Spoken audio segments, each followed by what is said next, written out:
Assalamualaikum warahmatullahi wabarakatuh. Selamat pagi. Nama saya Mega Mulyaningrum dari kelas AK 4207 jurusan Akuntansi Telkom University. Dalam video ini saya akan menjelaskan bagaimana proses perhitungan mata kuliah analisis laporan keuangan. Selamat menonton. Materi yang akan kita bahas yaitu bab pertama, analisis komparatif, analisis common size, analisis rasio. Bab 3, accounting for leases, pension accumulation. Dan terakhir bab 4, inventory cash flow dan depreciation. Yang pertama kita akan membahas analisis komparatif. Individu melakukan analisis laporan keuangan komparatif dengan meninjau neraca berturut-turut, laporan laba rugi atau laporan arus kas dari periode ke periode. Ini biasanya melibatkan pandangan perubahan saldo akun individu pada tahun ke tahun atau basis multitahun. Analisis komparatif adalah teknik analisis yang dilakukan dengan cara membuat perbandingan antar elemen laporan keuangan yang sama untuk beberapa periode yang berurutan. Tujuan analisis komparatif adalah untuk memperoleh gambaran tentang arah dan kecenderungan tentang perubahan yang mungkin akan terjadi pada setiap elemen laporan keuangan di masa yang akan datang. Informasi hasil analisis komparatif bermanfaat untuk memprediksi tentang kemungkinan yang akan terjadi pada setiap elemen laporan keuangan di masa yang akan datang. Analisis laporan keuangan komparatif juga disebut sebagai analisis horizontal, mengingat analisis saldo akun kiri kanan atau kanan kiri saat kita meninjau laporan komparatif. Dua teknik analisis komparatif yang sangat populer. Yang pertama yaitu analisis dan indeks perubahan tahun ke tahun dan analisis trend number. Teknik analisis komparatif yang pertama yaitu analisis perubahan dari tahun ke tahun. Membandingkan laporan keuangan dalam periode waktu yang relatif singkat, 2 hingga 3 tahun. Biasanya dilakukan dengan analisis perubahan akun individu dari tahun ke tahun. Analisis laporan keuangan komparatif biasanya melaporkan total kumulatif untuk periode yang dianalisis dan rata-rata atau median untuk periode tersebut. Membandingkan jumlah tahunan dengan rata-rata atau median yang dihitung selama beberapa periode membantu menyoroti fluktuasi yang tidak biasa. Perhitungan perubahan dari tahun ke tahun sangatlah mudah. Beberapa aturan harus diperhatikan. Yang pertama, ketika jumlah negatif muncul di basis dan jumlah positif di periode berikutnya atau sebaliknya, maka tidak dapat menghitung perubahan persentase yang berarti. Kedua, jika tidak ada jumlah untuk periode dasar, tidak ada perubahan persentase yang dapat dihitung. Ketiga, jumlah periode dasar kecil, perubahan persentase dapat dihitung tapi jumlahnya harus ditafsirkan dengan hati-hati, karena dapat menandakan perubahan besar hanya karena jumlah dasar yang kecil digunakan dalam menghitung perubahan. Yang terakhir, item memiliki nilai di periode dasar dan tidak ada di periode berikutnya, penurunannya 100%.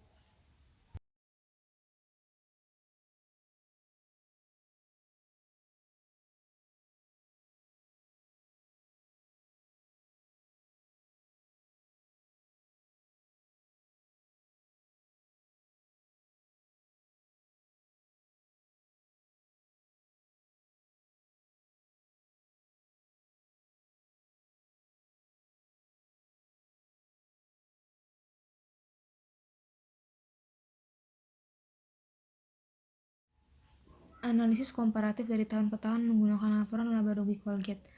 Pertama, penjualan bersih meningkat 7,38%, tetapi harga pokok penjualan hanya meningkat 6,63%, sehingga meningkatkan laba kotor Colgate sebesar 8,01% yang lebih tinggi dari peningkatan pendapatannya. Ini menunjukkan bahwa Colgate telah mampu mengendalikan biaya produksinya dan oleh karena itu meningkatkan margin keuntungan penjualan. Beban penjualan, umum, dan administrasi meningkat 11,07%. Pendapatan sebelum pajak menurun sebesar 3,70%, namun beban pajak menurun sebesar 10,99%, sehingga meningkatkan laba bersih sebesar 0,22%. Colgate melaporkan bahwa peningkatan beban pajak terutama merupakan hasil dari insentif pajak yang diberikan oleh American Jobs Creation Act of 2004.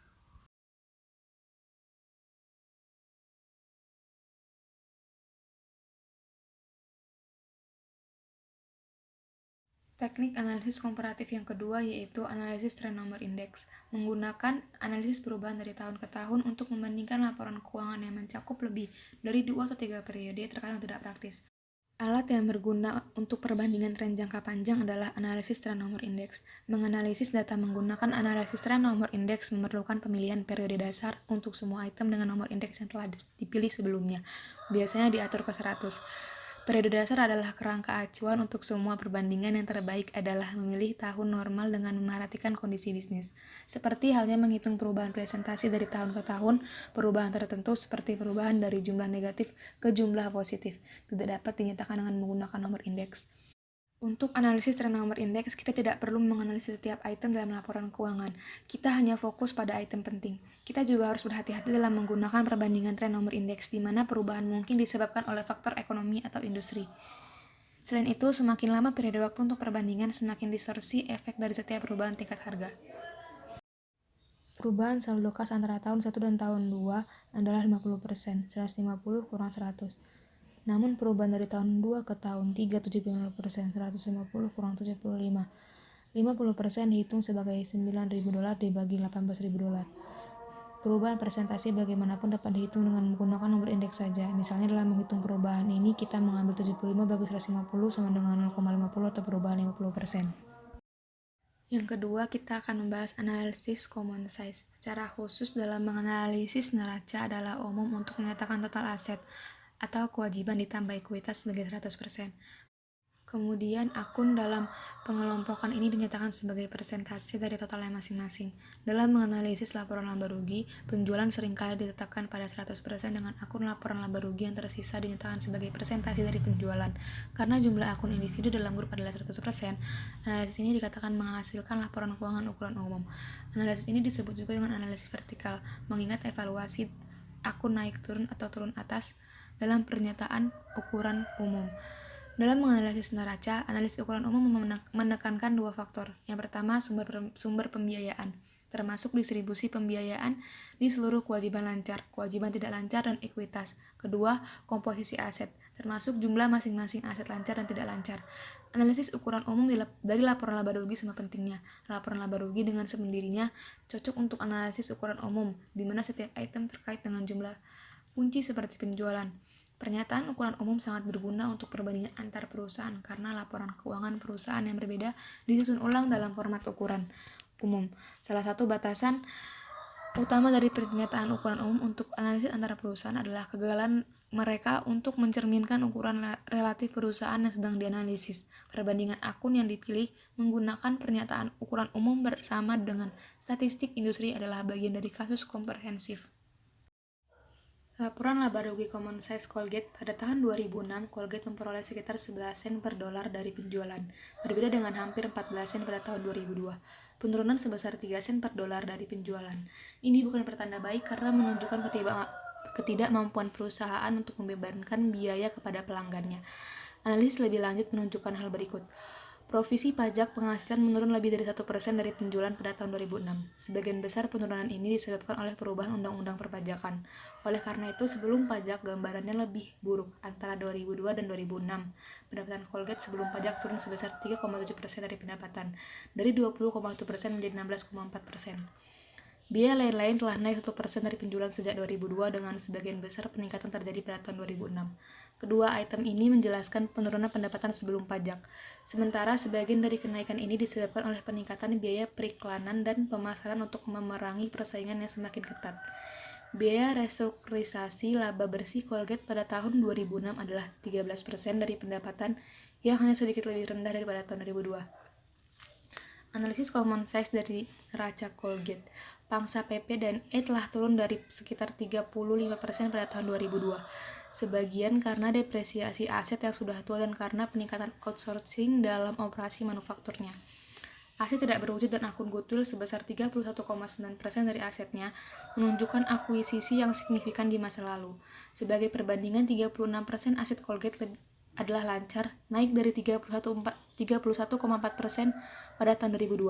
Meskipun piutang adalah komponen terbesar dari aset lancar, sebagian besar peningkatan aset lancar dijelaskan oleh peningkatan kas dan persediaan. Kewajiban lancar adalah 38,4% dari aset yang lebih besar dari aset lancar. Ini bukan pertanda baik bagi likuiditas Colgate. Porsi lancar dari hutang jangka panjang merupakan 8,5% dari kewajiban lancar. Modal kerja operasi Colgate adalah 3% dari asetnya, menunjukkan bahwa Colgate tidak mengikat banyak uang dalam modal kerjanya. Bagian terbesar dari pembiayaan Colgate adalah hutang. kewajiban total hampir 85% dari aset, di mana lebih dari 38% adalah hutang jangka panjang. Ekuitas pemegang saham Colgate membuat bacaan yang menarik. Hanya 21% dari aset Colgate telah dibiayai oleh modal saham laba ditahan, adalah 83% dari aset, dan 88% dari asetnya adalah saham treasury, yang menunjukkan pembelian kembali saham yang signifikan karena aktivitas pembelian kembali saham yang signifikan. Bagian Colgate dari pembiayaan ekuitas bersih hanya 15% dari aset. Dalam kasus Colgate itu hanya mencerminkan pembayaran yang murah hati kepada pemegang saham. Yang terakhir, dalam bab 1 kita akan membahas tentang analisis rasio. Analisis rasio adalah salah satu analisis keuangan yang paling populer dan banyak digunakan. Namun perannya sering disalahpahami dan akibatnya kepentingannya sering dilebih-lebihkan. Agar bermakna, rasio harus mengacu pada beberapa hubungan yang penting secara ekonomi. Misalnya, ada hubungan langsung dan penting antara harga jual barang dan biayanya. Oleh karena itu, rasio harga pokok penjualan terhadap penjualan menjadi penting.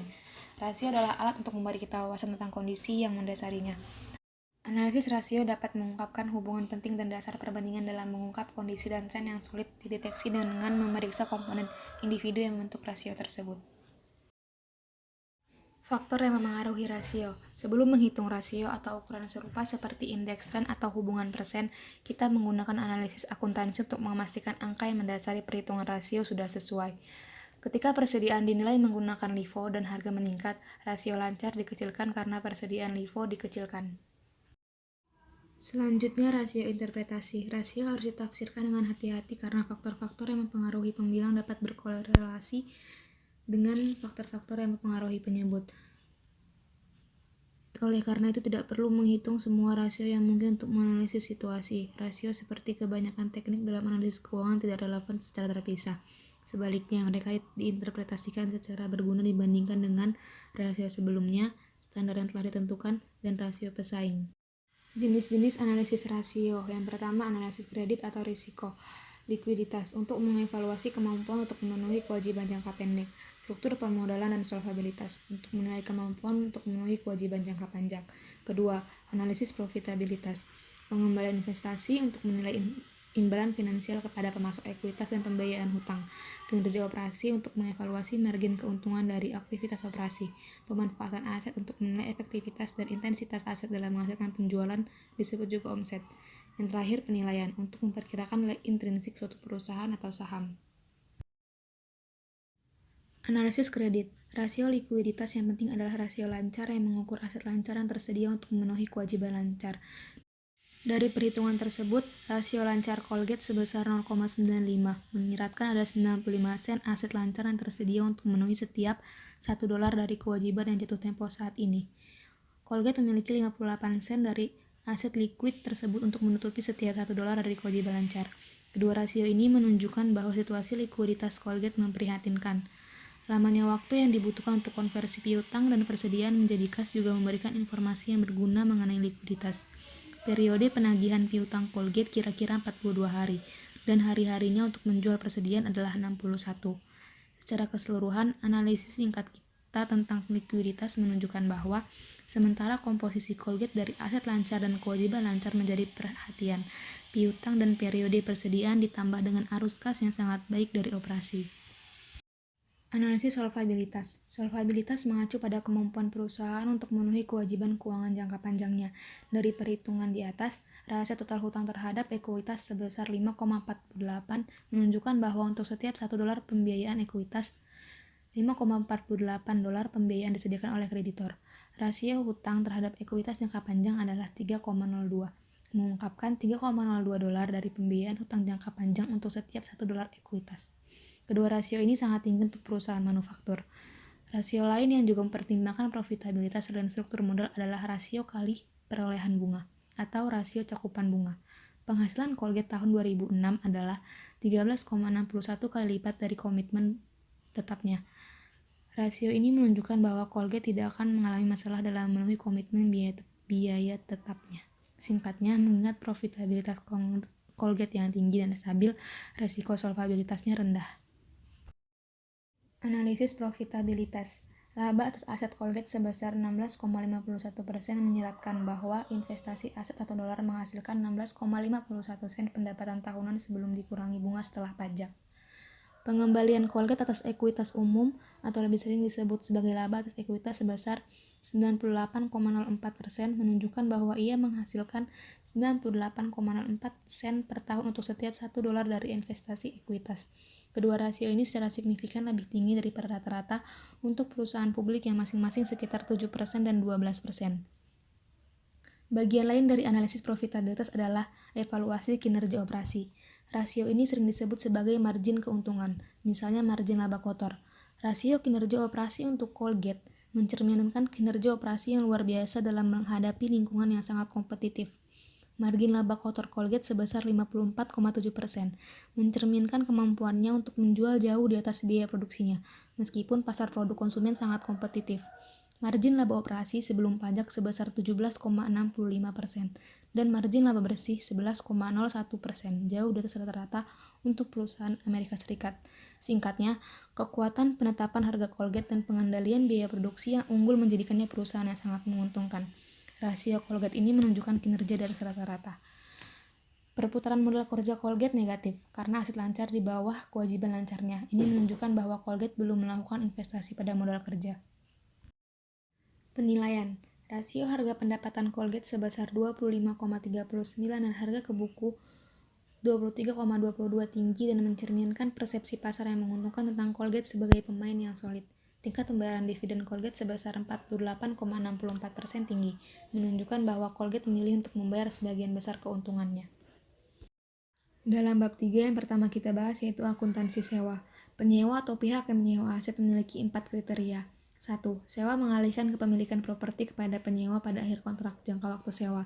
2. Sewa berisi opsi untuk membeli properti dengan harga murah. 3. Masa sewa adalah 75% atau lebih dari perkiraan umum ekonomis properti. 4. Nilai kini pembayaran sewa minimum atau MLP pada awal masa sewa adalah 90% atau lebih dari nilai wajar properti sewaan. Aturan akuntansi mengharuskan semua penyewa mengungkapkan biasanya dalam catatan atas laporan keuangan. 1. Pembayaran sewa minimum masa depan secara terpisah untuk sewa modal dan sewa operasi untuk masing-masing dari 5 tahun berikutnya dan jumlah total sesudahnya. Dan kedua, biaya sewa untuk masing-masing periode laporan laba rugi dilaporkan. Contoh kasus ilustrasi sewa. Sebuah perusahaan menyewa aset pada tanggal 1 Januari 2005, tidak memiliki aset atau kewajiban lain. Perkiraan umur ekonomis dari aset yang disewakan adalah 5 tahun dengan nilai sisa yang diharapkan 0 pada akhir 5 tahun. Perusahaan akan mendepresiasi aset ini secara garis lurus selama umur ekonominya. Sewa tersebut memiliki jangka waktu tetap yang tidak dapat dibatalkan selama 5 tahun dengan pembayaran sewa minimum tahunan sebesar $2.505 yang dibayarkan pada akhir setiap tahun. Tingkat bunga sewa adalah 8% per tahun. Kita mulai analisis dengan menyiapkan jadwal amortisasi untuk aset yang disewakan, seperti yang ditunjukkan pada gambar di atas. Yang pertama yaitu beginning year dimasukkan dengan nilai 10.000. Setelah itu interestnya 10.000 dikali 8% dari tingkat bunga sewa yang telah diketahui di soal. Prinsipal total $2.505 dikurang dengan interest. Year end-nya sama dengan beginning dikurang prinsipal. Year end di awal tahun dimasukkan di beginning year setelahnya. Setelah itu interestnya beginning year dikali 8%, prinsipal total dikurang interest. Begitu selanjutnya sampai hasil year end 0. Selanjutnya kita menentukan depresiasi. Karena perusahaan ini menggunakan garis lurus, maka biaya penyusutannya adalah 2.000. 10.000 dibagi 5 tahun.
Selanjutnya, mari kita lihat efeknya pada laporan laba rugi.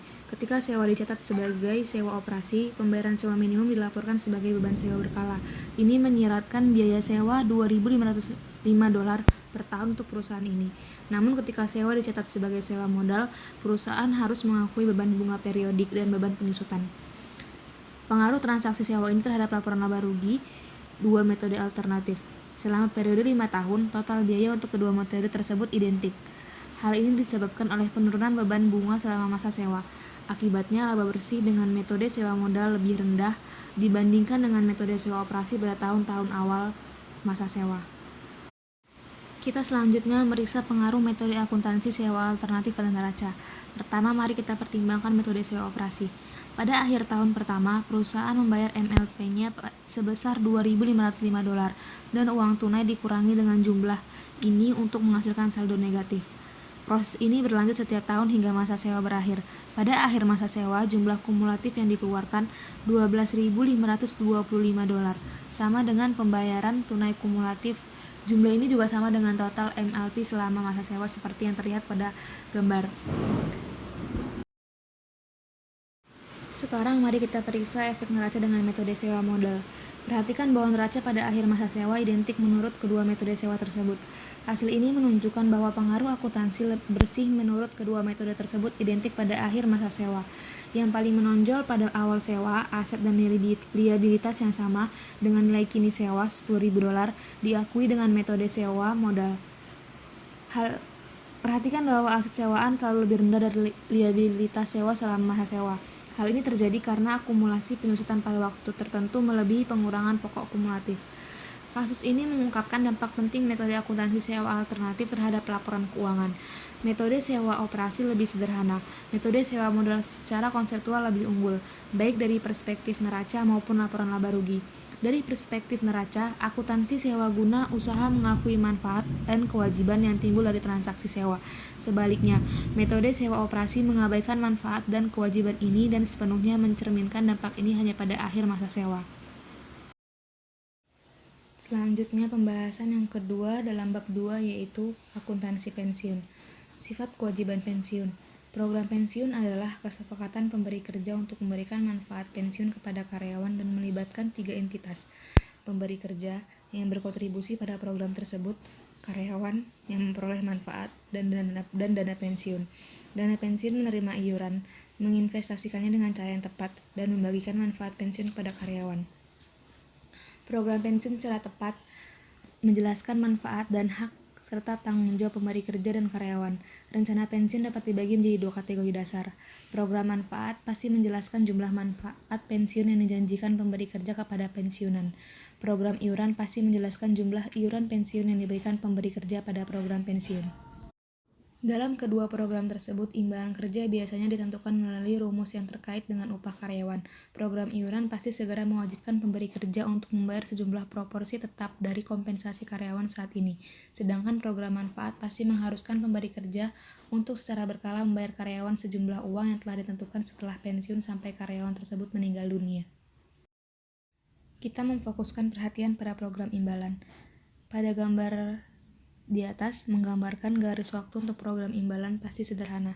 Kasus ini melibatkan satu karyawan yang diharapkan pensiun dalam 15 tahun dan dibayar pensiun tetap tahunan sebesar $20.000 selama 10 tahun setelah pensiun. Tingkat diskonto atau bunga diasumsikan 8% per tahun. Kita juga berasumsi bahwa perusahaan mendanai rencana tersebut dengan tepat. Tantangan dalam akuntansi untuk program imbalan pasti adalah bahwa estimasi akuntansi, liabilitas, dan beban perlu dibuat untuk pembayaran tunai yang mungkin terjadi beberapa tahun ke depan. Lihat kembali contoh di atas. Jika pemberi kerja perlu memberi $20.000 per tahun selama 10 tahun setelah pensiun, ia harus memiliki dana sebesar $134.200 pada tanggal pensiun. Nilai sekarang sebesar $20.000 yang dibayarkan setiap tahun selama 10 tahun berikutnya dengan tingkat diskonto 8%. Oleh karena itu, kewajiban majikan pada tanggal pensiun adalah $134.200. $42.305 ia merupakan nilai sekarang dari $134.200 yang dibayarkan selama 15 tahun, maka didiskontokan sebesar 8% per tahun. Oleh karena itu, kewajiban pemberi kerja pada awal periode akumulasi 15 tahun adalah $42.305. kita sebut sebagai kewajiban pensiun. Sekarang perhatikan apa yang terjadi setahun kemudian. Pada awal tahun kedua, kewajiban pensiun pemberi kerja telah meningkat menjadi $45.690.000 yang merupakan nilai sekarang sebesar $134.200, jatuh tempo 14 tahun kemudian. Perhatikan bahwa kewajiban pensiun meningkat $3.655 dari $45.960 dikurang $42.305 karena berlalunya waktu. Kita sebut dengan kenaikan kewajiban pensiun ini sebagai biaya bunga. Sekarang periksalah apa yang terjadi setahun kemudian, yaitu setelah 2 tahun akumulasi, kewajiban pensiun sekarang $49.345. Nilai sekarang $134.200 dibayarkan dalam 13 tahun, mengakibatkan biaya bunga untuk tahun tersebut $3.385. Dua peristiwa terjadi di sisi aset. Pertama, pemberi kerja memberikan kontribusi lain sebesar $4.940. Kedua, kontribusi yang dibuat pada akhir tahun pertama menghasilkan $395. 8% dikali 4.942. Kita sebut dengan pengembalian aset program. Biaya pensiun bersih untuk tahun tersebut adalah $2.960, biaya bunga $3.385 dikurangi pengembalian aset program sebesar $395. Selanjutnya masuk ke bab 4. Pembahasan yang dibahas yaitu inventories. Persediaan adalah barang yang disimpan untuk dijual sebagai bagian dari operasi bisnis normal perusahaan. Dengan pengecualian organisasi jasa tertentu, inventaris adalah aset penting dan penting perusahaan. Pentingnya metode penetapan biaya untuk penilaian persediaan karena pengaruhnya terhadap laba bersih dan penilaian aset. Metode penetapan biaya persediaan digunakan untuk mengalokasikan harga pokok barang tersedia untuk dijual. Persediaan awal ditambah pembelian bersih, antara harga pokok penjualan, pengurangan pendapatan, atau persediaan akhir aset lancar. Persamaan persediaan berguna dalam memahami arus persediaan. Untuk perusahaan barang, persediaan awal ditambah pembelian bersih dikurang harga pokok penjualan sama dengan persediaan akhir. Konsep penting dalam akuntansi persediaan adalah aliran biaya. Jika semua persediaan yang diperoleh atau diproduksi selama periode tersebut dijual, maka HPP sama dengan harga pokok barang yang dibeli atau diproduksi. Namun jika persediaan tetap berada pada akhir periode akuntansi, penting untuk menentukan persediaan mana yang telah terjual dan biaya mana yang tersisa di neraca. Selanjutnya, arus biaya persediaan. Untuk menggambarkan asumsi arus biaya yang tersedia, asumsikan bahwa berikut ini mencerminkan catatan persediaan perusahaan. Inventory pada 1 Januari tahun kedua yaitu 40 unit dengan harga $500 per each. Jumlahnya $20.000. Inventory yang telah terjual selama tahun berjalan 60 unit dengan harga $600. Harga barang tersedia untuk dijual 100 unit dengan jumlah $56.000. Sekarang asumsikan bahwa 30 unit terjual sepanjang tahun dengan harga masing-masing $800. Dengan total pendapatan penjualan $24.000, GAAP memungkinkan perusahaan 3 opsi dalam menentukan biaya mana yang cukup dengan penjualan. Yang pertama yaitu FIFO. Cara ini mengasumsikan unit pertama yang dibeli adalah unit pertama yang terjual. Dalam hal ini, satuan ini adalah satuan yang ada di awal periode. Di bawah FIFO laba kuartal perusahaan adalah sebagai berikut. Sales yang terjual itu 24.000, di mana disebutkan di awal COGS-nya yaitu karena ini unit pertama yang dibeli adalah unit pertama yang dijual, maka 30 unit yang terjual dengan harga 500 unit dengan harga $500 untuk harga inventory yang telah disediakan dengan harga $15.000 dan gross profit laba kotornya $9.000. Karena $15.000 dari biaya persediaan telah dihilangkan, sisa biaya persediaan yang akan dilaporkan ke neraca pada akhir periode adalah $41.000, di mana didapatkan dari $56.000 dikurang $24.000 ditambah $9.000. Selanjutnya metode last in first out atau LIFO.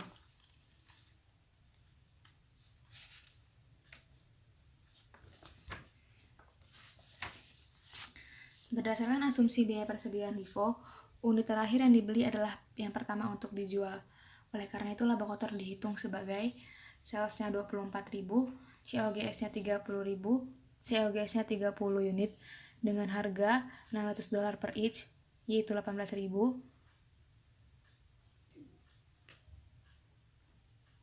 gross profit $6.000 karena $18.000 dari biaya persediaan telah dikeluarkan dari neraca dan tercermin dalam COGS, maka $38.000 tetap berada di neraca untuk dilaporkan sebagai persediaan.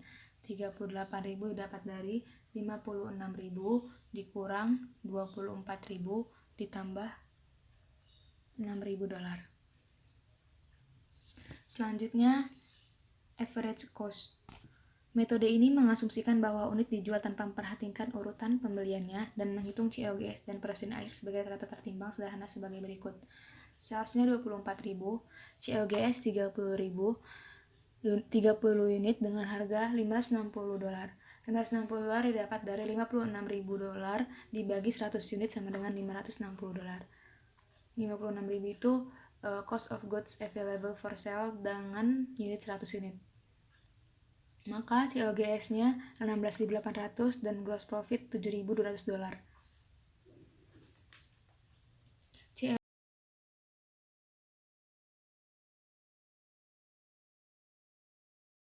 Pengaruh biaya persediaan pada profitabilitas. Untuk meringkas hasil finansial yang tadi telah kita kerjakan dari 3 metode alternatif itu, digambarkanlah dari tabel sesuai di gambar, dan laporan laba rugi menurut ketiga metode tersebut yaitu sesuai di gambar di atas. Seperti yang disoroti dalam contoh yang telah disajikan tadi, laba kotor dapat dipengaruhi oleh pilihan perusahaan atas metode penetapan biaya persediaannya. Dalam periode kenaikan harga, FIFO menghasilkan laba kotor yang lebih tinggi daripada LIFO, karena persediaan biaya yang lebih rendah disesuaikan dengan pendapatan penjualan pada harga pasar saat ini. Keuntungan ekonomi sama dengan jumlah unit yang terjual dikalikan dengan selisih antara harga jual dan biaya penggantian persediaan atau didekati dengan biaya persediaan yang terakhir dibeli.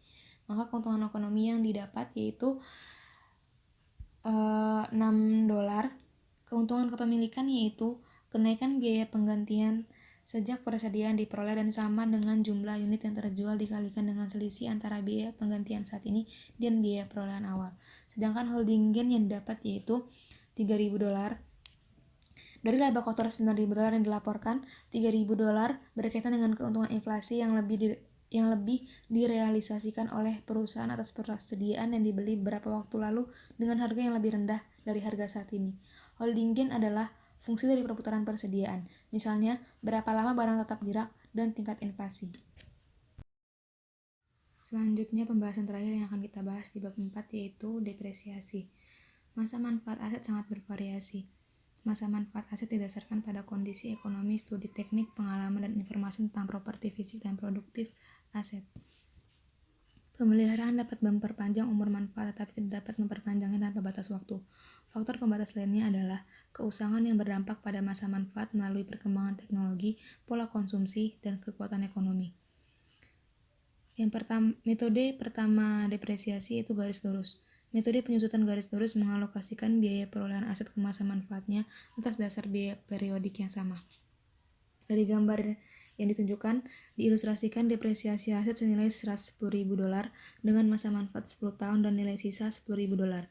Nilai sisa adalah jumlah aset yang diharapkan akan dijual pada akhir masa manfaatnya. Setiap 10 tahun dibebankan dengan 1/10 dari biaya aset dikurangi nilai sisa. Dihitung sebagai $110.000 dikurang $10.000 dibagi 10 tahun.